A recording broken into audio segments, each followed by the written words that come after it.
So she tweeted, "Creatives, I have a question. How do you feel about dating other creatives? I've had friends who work in creative industries say they don't like it, and I've also heard people say they couldn't date anyone who didn't understand their job lifestyle.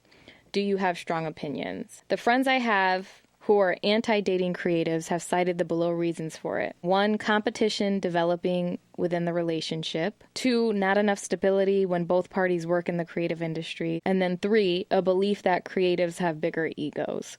I've always found it easiest or better for my significant other not to be in the field that I do something in, because Interesting. then we're both wrapped up in the same thing. Her stress is my stress. Usually your job is where you kind of get separated from home, and home is where you get separated from your job. Right. So to come home to the same thing, rarely is it a good thing. Sometimes it works, and I'm going to say never does, but rarely is it a good thing, because if you're dealing with the same stress at work and then you come home and deal with the same stress, you never get that escape. That significant other can usually be an escape. It's always in your area. Right. It's always in your life and when you're dating someone that's not even doing that. That's not even adding competition. Right. That's just the sense of like, it's, you literally can't turn it off because your significant other is doing it, you're doing it.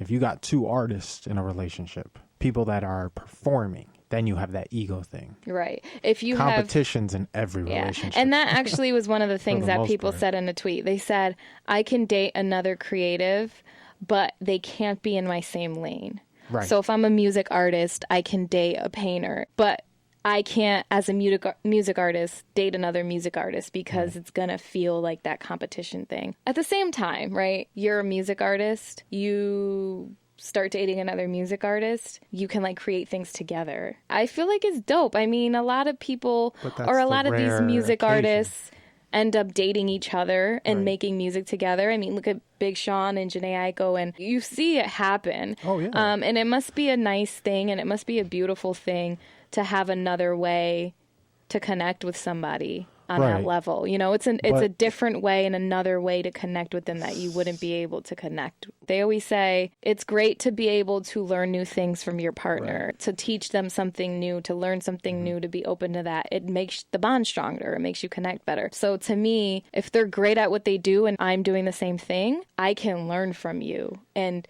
if we're dating, I can really learn from you. I want to soak that up. I want to learn from that person, and I feel like it's a good way to connect. Right.